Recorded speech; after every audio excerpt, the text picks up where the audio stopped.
This just really shows, you know, how much time and effort it can save you just taking the time to drill the spot welds out, because now I can literally just pull that out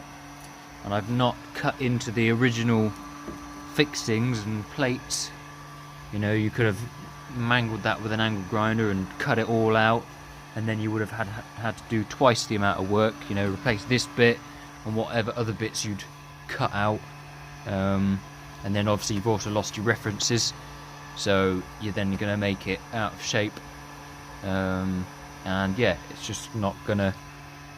end up looking any better. So yeah, just take the time and drill your spot welds out. There may be less than you think, and obviously if you can't be bothered to do it, then get someone else to do it.